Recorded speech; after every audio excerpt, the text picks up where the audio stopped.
आज हम पढ़ रहे हैं वे आंखें पद्य पाठ का अगला भाग। पढ़ते समय आपको बुक और कॉपी दोनों सामने रख के ही पढ़ना है।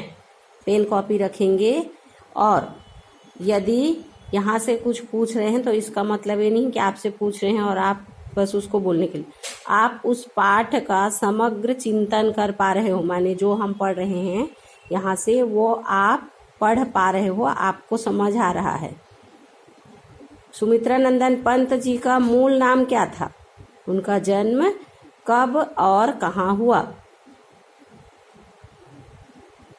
पंत जी की प्रमुख रचनाएं कौन कौन सी हैं? उन्हें कौन कौन सा पुरस्कार मिला था? और उनकी मृत्यु। यहाँ तक आता है जीवन परिचय माने सामान्य परिचय में। उसके बाद साहित्यिक विशेषताएं कल आपको बताया गया था 1, 2, 3 और अगर चौथे तक भी आता है तो आपको लिखते समय 4 पॉइंट में लिखना है। उत्तर देते समय यदि 2 भी याद आए 3 भी याद आए तो भी ठीक है। पर साहित्यिक विशेषताएं, वे एक कवि थे, वे एक महत्वपूर्ण कवि थे। इसके जगह में माने आपको पर्टिकुलर जो साहित्यिक विशेषताएं उनकी बताई जा रही है आप उसी को याद करेंगे, उसी का वर्णन रहेगा। और एक में सिर्फ एक ही विशेषता नहीं, उसके साथ जोड़ के भी कुछ को बताया जा सकता है। जैसा कल बताया गया था, आप अपनी कॉपी में वैसे ही बिंदुओं पर लिखेंगे, माने 1, 2, 3, 4 इस प्रकार साहित्यिक विशेषताएं हैं। साहित्यिक विशेषताओं के बाद पेज नंबर 128 को पढ़ते समय हमने देखा कि कवि की ये सब विशेषताएं बताई गई हैं, जिसके अंतर्गत उन्हें प्रकृति का अद्भुत चितेरा माने प्रकृति का अद्भुत चित्रकार कहा गया है। छायावाद का आधार स्तंभ माने प्रकृति को बहुत अच्छी तरीके से उन्होंने वर्णित किया है। वैसे ही वे आगे चलकर ताज और वे आंखें जैसी कविताएं भी लिखे और साथ ही साथ माने कवि तो वे प्रकृति के थे ही, मानवता से प्रभावित होकर माने समाज में जिन चीजों को सबके समक्ष लाना चाहिए उन्होंने बारीकी से वर्णन किया है। मानव तुम सबसे सुंदरतम जैसी पंक्तियां भी लिखते हैं। मनुष्य जीवन में अपने आप को अनुभव करें और अपनी अच्छाई से समाज को लाभान्वित करें, समाज को अच्छे रास्ते पर ले जाएं। उन्होंने नाटक, कहानी, आत्मकथा, उपन्यास और आलोचना के क्षेत्र में भी काम किया है, माने ऐसे बिंदुओं को उन्होंने दर्शाया है। किस पत्रिका का उन्होंने संपादन किया? और वे प्रगतिवादी साहित्य पर विचार विमर्श करते थे। किसमें? पत्रिका का क्या नाम है आपको ढूंढना है। उसके बाद है पंत जी की भाषा शैली की विशेषताएं हैं ये, चूंकि वे लेखक भी थे और कवि भी थे। पंत जी भाषा के प्रति बहुत सचेत थे। कहने का तात्पर्य है साहित्य में बहुत ज्यादा जटिलता नहीं रखते थे। प्रकृति की कुछ चीजों को स्थानीय भाषाओं के अनुसार जिस प्रकार महसूस किया जा सकता है उसका वर्णन उन्होंने उसी प्रकार किया है। इनकी रचनाओं में प्रकृति की जादूगरी जिस भाषा में अभिव्यक्त होती है, माने जिस प्रकार वे दर्शाते हैं, स्वयं पंत चित्र भाषा, बिंबात्मक भाषा की संज्ञा देते हैं। वे कहते हैं कि ऐसे शब्दों का प्रयोग किया जाता है जिससे आपको उन प्राकृतिक दृश्यों को, मानो कोई चित्र बना हुआ है सामने देख रहे हैं, इस प्रकार उन्हें अनुभव कर पाएं। साथ ही बताया गया किसका? पाठ का शीर्षक क्या है? वे आंखें का केंद्रीय भाव बताया गया है आपको कि ये किस दौर की कविता है? प्रगतिशील दौर की कविता है, माने लगभग स्वतंत्रता के बाद भारत में जब आगे से आगे विकास कार्यों को किया जा रहा था, विभिन्न योजनाएं चल रही थी कि सभी स्तर पर भारत आगे बढ़े। इसमें विकास की विरोधाभासी अवधारणाओं, माने कुछ चीजें ऐसी होती हैं जो सामने बना दिया जाता है नियम, लेकिन उसका कितना प्रभाव पड़ रहा है, इन सब चीजों पर करारा प्रहार किया। माने इन सब चीजों की कमियों को उन्होंने दर्शाया। युग युग से शोषण का शिकार होते।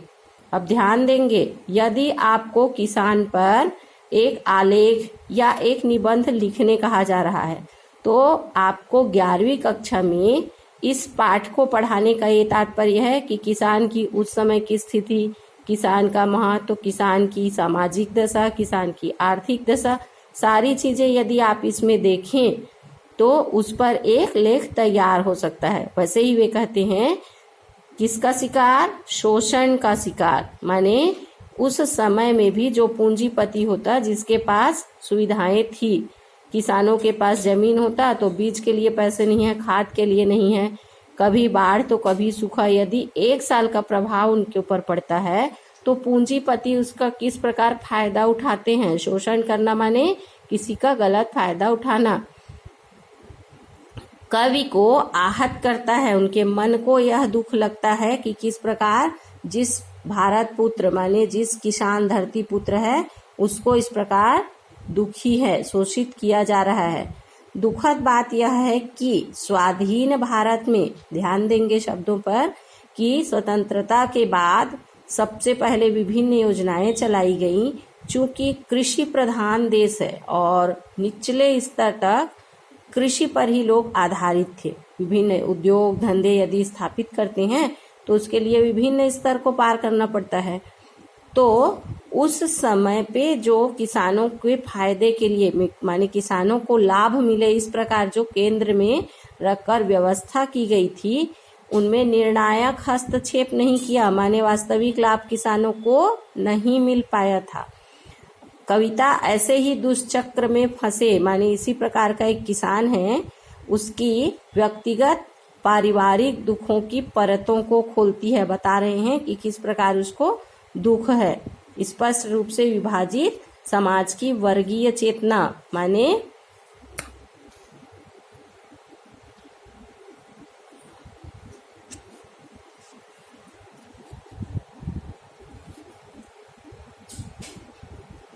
अब है ये, चूंकि कविता है, कौन सी कविता? वे आंखें। आपको चित्र में पेज नंबर 131 में आंख दिखाई गई, जिसमें संपूर्ण भावनाओं को दिखाया जा रहा है। ध्यान पूर्वक उस चित्र को देखेंगे, क्या क्या दिखाया गया है उसमें। उनका रहन सहन है, बैलों की जोड़ी है, किसान अपने खेत को देख रहा है, घर है, उसमें नोट का भी वर्णन है। ये एक प्रकार से बिंबात्मक चित्र है, माने किसान जो है सारे दुख उसकी आंखों में दिखाई पड़ रहा है, आंसू टपकता हुआ।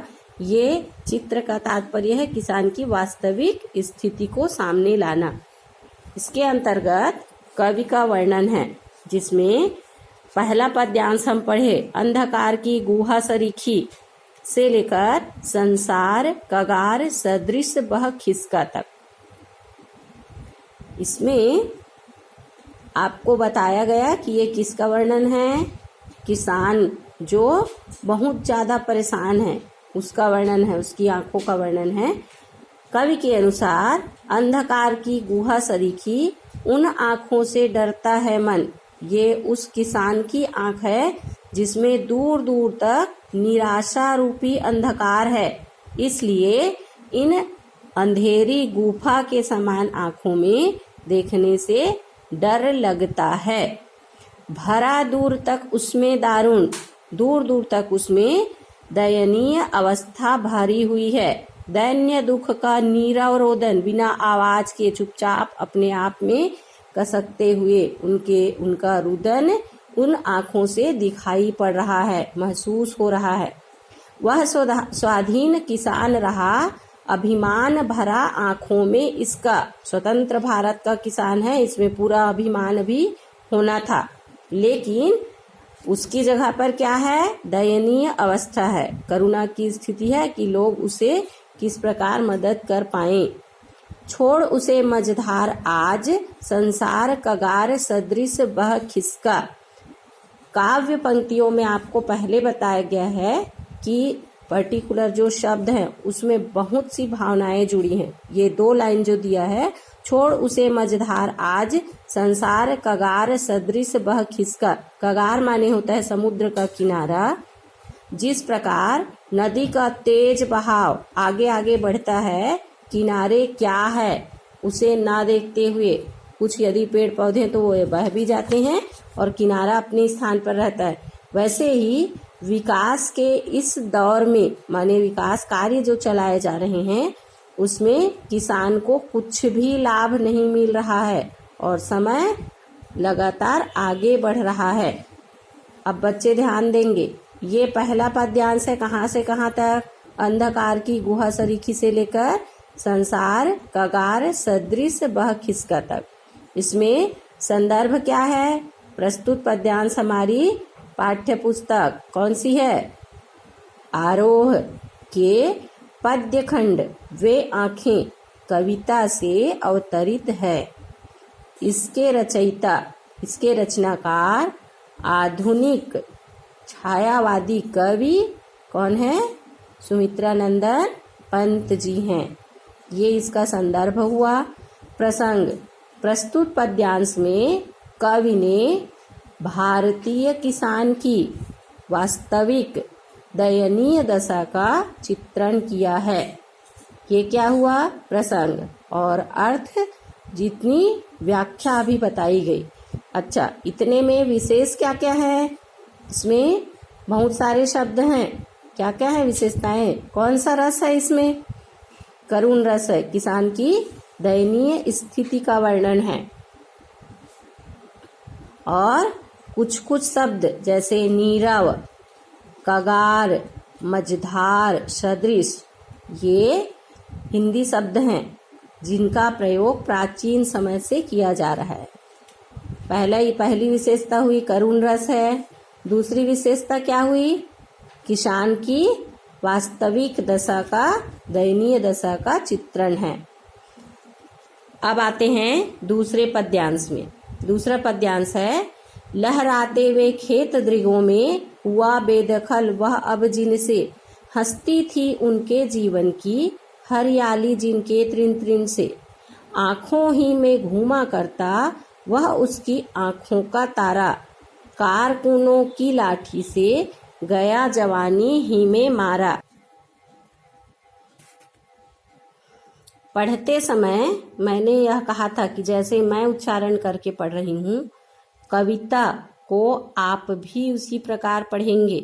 आपको ये निर्देश दिया गया था कि जिन विपरीत परिस्थितियों में, माने अभी जो हमारा समय चल रहा है, घर में रहते हुए आप अपने समय का उपयोग करते हुए, जिसके पास सामने कोई सुनने वाला है तो भी, नहीं सुनने वाला है तो भी, इस प्रकार से आप पढ़ेंगे जैसे हम कक्षा में खड़े होकर पढ़ते हैं, इसी प्रकार लयपूर्वक।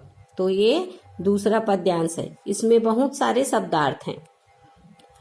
लहराते माने जो फसल खड़ी होती है, धान की यदि फसल तैयार है, हवाएं जब चलती हैं तो वे लहराती हैं। खेत माने जिस पर फसल तैयार होती है, किसान की खेत। दृग माने वैसे होती हैं पलकें, आंखों की जो पलकें हैं उसके लिए प्रयोग किया जाता है। बेदखल माने अपने अधिकार से को खो देना। हंसती माने कि जो भावनाएं थी अच्छी की फसल अब तैयार हो रही है और इससे मुझे लाभ होने वाला है, आंखों की वे भावनाएं। हरियाली माने हरी हरी फसल। तृण तृण वैसे तृण माने होता है तिनका, यहाँ पर तात्पर्य है हरी फसल जो तिनके सामने हरे हरे दिखाई पड़ते हैं। आंखों में ही माने उनकी आंखों में। आंखों का तारा माने क्या है? बहुत प्रिय होना। किसान का जो पुत्र था उसके लिए प्रयोग किया गया है, उसे बहुत प्यारा था उसका पुत्र। कारकुन माने होता है कर्मचारी, जो उस समय अंग्रेजों का शासन था और उस समय जिस प्रकार की व्यवस्था थी, जो वहां पर के कर्मचारी थे। और पद्यांश में संदर्भ वही रहेगा।